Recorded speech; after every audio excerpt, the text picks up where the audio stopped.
Karena dengan MPRIO lulus 1 dan IPS 1888. Saya dari Universitas Bangsa Karawang dengan prodi Pendidikan Bahasa, Sastra, dan Bahasa. Di sini saya akan menjelaskan mengenai sejarah apa sih yang ada di Monumen Tempat Pembuatan Mas Tito ini.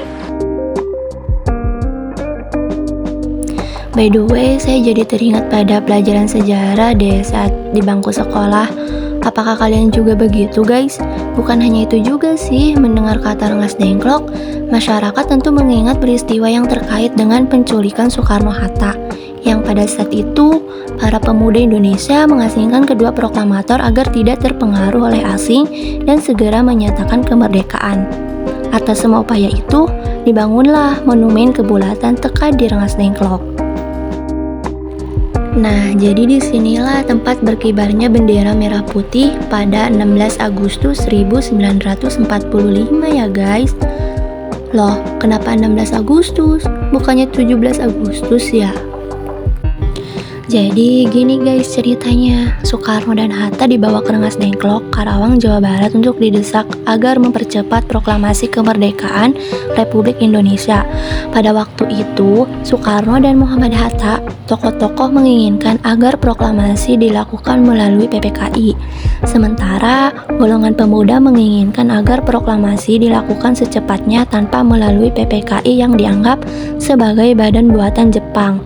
Menghadapi desakan dari golongan muda tersebut, Soekarno dan Hatta tetap tidak berubah pendirian. Proklamasi kemerdekaan Republik Indonesia rencananya akan dibacakan Bung Karno dan Bung Hatta pada hari Jumat pada 17 Agustus 1945 di lapangan Ikada yang sekarang telah menjadi lapangan Monas atau di rumah Bung Karno di Jalan Pegangsaan Timur.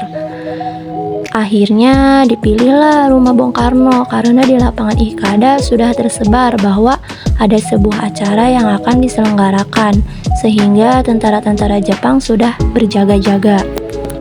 Untuk menghindari kericuhan antara penonton saat terjadi pembacaan teks proklamasi, dipilihlah rumah Soekarno. Teks proklamasi disusun di Rengas Dengklok di rumah Jeo Kisyong. Bendera merah putih sudah dikibarkan para pejuang di Rengas Dengklok pada Kamis tanggal 16 Agustus sebagai persiapan untuk proklamasi kemerdekaan Indonesia. Karena tidak mendapat berita dari Jakarta, maka Jusuf Kunto dikirim untuk berunding dengan pemuda-pemuda yang ada di Jakarta. Namun sesampainya di Jakarta, Kunto hanya menemui Wikan dan Ahmad Subarjo. Kemudian Kunto dan Ahmad Subarjo ke Rengas Dengklok untuk menjemput Soekarno, Hatta, Fatmawati, dan Guntur. Ahmad Subarjo mengundang Bung Karno dan Hatta berangkat ke Jakarta untuk membacakan proklamasi, yaitu pada tanggal 16 Agustus tengah malam rombongan tersebut sampai di Jakarta. Keesokan harinya, tepatnya tanggal 17 Agustus 1945, pernyataan proklamasi dikumandangkan dengan teks proklamasi kemerdekaan Indonesia yang diketik oleh Sayuti Melik. Nah, jadi gitu berkibarnya bendera merah putih pada 16 Agustus 1945 itu di monumen ini. Ya karena desakan oleh golongan muda. Kemudian pas tanggal 17 Agustus 1945 tersebut, proklamasi itu dikumandangkan di Jakarta, guys.